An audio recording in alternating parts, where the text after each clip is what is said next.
18 दिसंबर को अंतर्राष्ट्रीय प्रवासी दिवस के रूप में मनाया जाता है। संयुक्त राष्ट्र ने 2000 से ही इसको मनाने की शुरुआत की थी। तो क्या है आज अंतर्राष्ट्रीय 18 दिसंबर को क्या था? अंतर्राष्ट्रीय प्रवासी दिवस।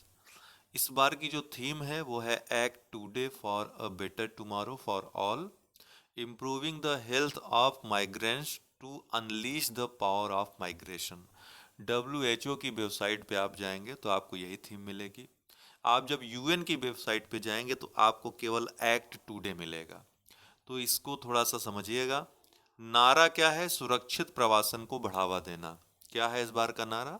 सुरक्षित प्रवासन को बढ़ावा देना। आर्कटिक परिषद। देखिए, कई लोगों ने नारे को थीम बना दिया है, कई न्यूज़पेपर में नारे को ही थीम के रूप में लिख दिया है, लेकिन ये थीम है, ये नारा है, याद रखिएगा। आर्कटिक परिषद हाल ही में चर्चा में रहा। ओटावा घोषणा के तहत 1996 में इसको स्थापित किया गया था। आर्कटिक क्षेत्र के जो देश हैं उन्होंने आपस में सहयोग और अन्य उद्देश्यों से इसकी स्थापना की थी। भारत इसका सदस्य नहीं है, भारत इसका पर्यवेक्षक है। जो पर्यवेक्षक देश हैं उनको मतदान करने का अधिकार इसमें नहीं है, वो भाग लेते हैं, सहयोग समझौतों पर बात करते हैं, अन्य आपसी तालमेल बढ़ाने पर बात कर सकते हैं। क्योंकि पर्यवेक्षक देशों का भी महत्व सदस्य देश से कम नहीं होता है, लेकिन निर्णयन में जरूर भागीदारी यहाँ पर कमजोर हो जाती है। ओटावा घोषणा पत्र के द्वारा 1996 में स्थापित हुआ था। चूंकि भारत आर्कटिक क्षेत्र से लगा हुआ नहीं है, लेकिन भारत के हित जरूर आर्कटिक क्षेत्र से जुड़े हुए हैं, इसलिए भारत यहाँ का पर्यवेक्षक है। अन्य सदस्य जो देश हैं इसके आर्कटिक परिषद के सदस्य कौन कौन से हैं? तो आर्कटिक क्षेत्र के देश कौन कौन? Canada, USA, Finland, Denmark, Iceland, Norway, रूस और स्वीडन, ये सभी आर्कटिक परिषद के सदस्य देश हैं। वाराणसी में भी प्रधानमंत्री मोदी आए, उन्होंने विभिन्न कार्यक्रमों में भाग लिया, विभिन्न परियोजनाओं को उन्होंने उद्घाटित किया। वो क्या क्या है इस वीडियो में हम देखेंगे। वाराणसी में प्रधानमंत्री मोदी के द्वारा काशी तमिल संगमम 2023 का उद्घाटन किया। इसके पहले वर्ष 2022 में यह संगमम आयोजित हुआ था। दक्षिण उत्तर के मध्य सांस्कृतिक विन्यास को आगे बढ़ाने के लिए, समन्वयन के लिए और एकीकरण के लिए ये प्रोग्राम आयोजित होता है। इसके साथ ही प्रधानमंत्री ने वाराणसी में बनारस लोकोमोटिव वर्क्स के द्वारा बनाए गए 10,000वें लोकोमोटिव को हरी झंडी दिखाई। लखनऊ में उपराष्ट्रपति के द्वारा अटल स्वास्थ्य मेले का शुभारंभ किया गया। कहाँ पे? लखनऊ में। दिल्ली में पशु स्वास्थ्य सम्मेलन का आयोजन हो रहा है। कहाँ पर? नई दिल्ली में पशु स्वास्थ्य सम्मेलन वन हेल्थ प्रोग्राम के तहत। अभ्यास अस्त्र शक्ति, ये भारतीय वायुसेना का अभ्यास है, हाल ही में आयोजित हुआ। विजय हजारे ट्रॉफी, ये क्रिकेट की वनडे सीरीज, रणजी जो है, जो रणजी ट्रॉफी होती है घरेलू, जो सबसे बड़ी सीरीज मानी जाती है, वो टेस्ट सीरीज है। इसी का वनडे संस्करण माना जाता है विजय हजारे ट्रॉफी को। क्रिकेट की वनडे सीरीज है ये, ठीक, घरेलू क्रिकेट की। तो मैन ऑफ द सीरीज इसमें हर्षल पटेल को मिला है, हरियाणा के खिलाड़ी हैं, बहुत अच्छा प्रदर्शन इन्होंने किया। फाइनल मैच में इनको मैन ऑफ द मैच का भी अवार्ड मिला। इनके इस प्रदर्शन के बल पर हरियाणा ने राजस्थान को फाइनल में हरा करके विजय हजारे ट्रॉफी जीत ली। किसने? हरियाणा ने।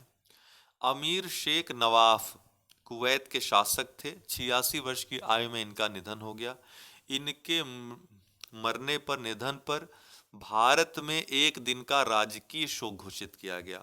तो पूछेगा किस शासक के, कहाँ के शासक के मृत्यु पर भारत में एक दिन का राजकीय शोक घोषित किया गया है? तो कुवैत के। अब नए जो शासक होंगे, इनके जो उत्तराधिकारी होंगे, उनका नाम शेख मिसाल है, इनका भी नाम याद रखिएगा।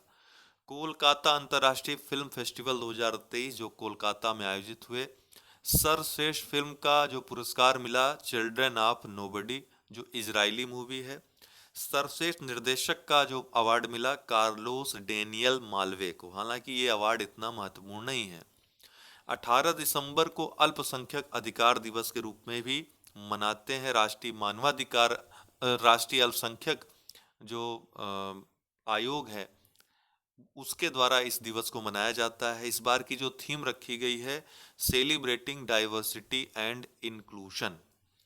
खेलो इंडिया पैरा गेम्स 2023 नई दिल्ली में जो संपन्न हुए, और ये पहले खेलो इंडिया पैरा गेम्स थे। देखिए, खेलो इंडिया गेम्स की शुरुआत 2017 से हुई है, आपको याद होगा। उसमें यूनिवर्सिटी गेम भी हैं, उसमें युवा खेल भी रहे, ठीक है, स्कूल गेम्स भी हुए। अब ये पहला पैरा गेम्स था जो नई दिल्ली में आयोजित हुआ था। इसमें पदक तालिका में हरियाणा सबसे ऊपर रहा। 40 स्वर्ण पदक, 39 रजत और 26 कांस्य जीत करके कुल 105 पदक हरियाणा ने जीते। दूसरे स्थान पे उत्तर प्रदेश रहा, महत्वपूर्ण है। 25 स्वर्ण उत्तर प्रदेश ने जीते, 23 रजत और 14 कांस्य, कुल 62 पदक उत्तर प्रदेश ने जीते। तमिलनाडु ने कुल 57 पदक जीतकर तीसरे स्थान पे कब्जा किया। 20 स्वर्ण, 8 रजत और 14 कांस्य पदक जीते। गुजरात ने पदकों के मामले में तो ज्यादा पदक जीते तमिलनाडु से, लेकिन स्वर्ण पदक कम थे। स्वर्ण पदक के आधार पर ही पदक तालिका में स्थान मिलता है, आपको पता होगा। तो चौथे स्थान पे गुजरात रहा, 15 स्वर्ण, 22 रजत और 20 कांस्य जीतकर। वहीं महाराष्ट्र 5वें स्थान पे रहा। इन टॉप को याद रखिएगा, पूछ सकता है कि टॉप 5 में कौन नहीं था।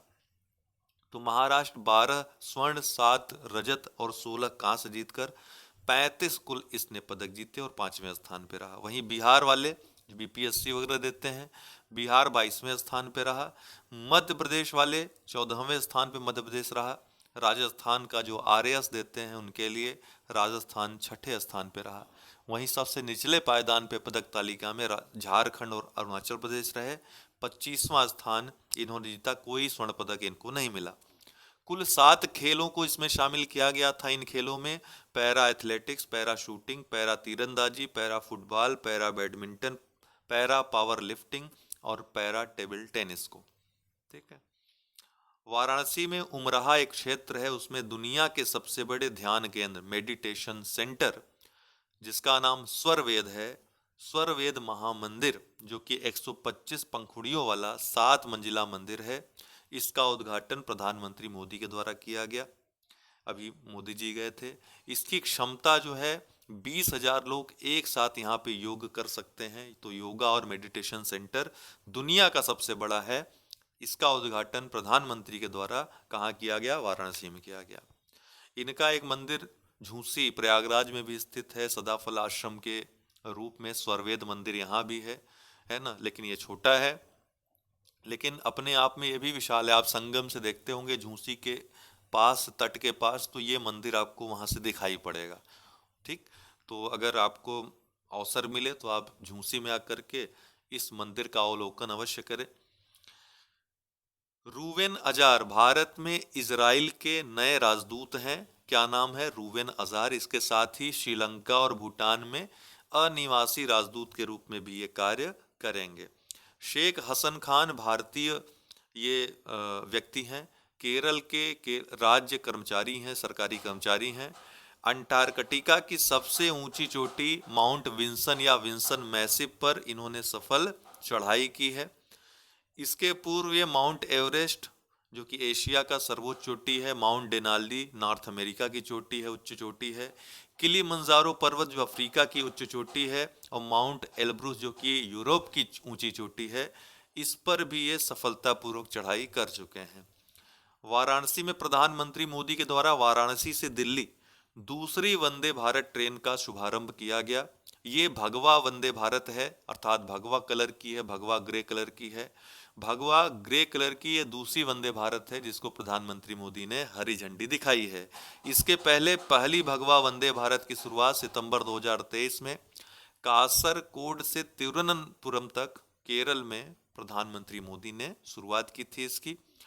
आपको बता दें वंदे भारत एक्सप्रेस के बारे में, तो पहले इसका नाम ट्रेन 18 था। 2018 में इसकी घोषणा की गई थी, इसलिए इसका नाम ट्रेन 18 रखा गया था। 15 फरवरी 2019 को देश की पहली वंदे भारत एक्सप्रेस वाराणसी से नई दिल्ली तक प्रधानमंत्री मोदी के द्वारा इसकी शुरुआत हुई थी। ये 100% स्वदेशी है। 160 से लेकर 200 किलोमीटर प्रति घंटा की इसकी गति है, अर्थात मैक्सिमम गति है।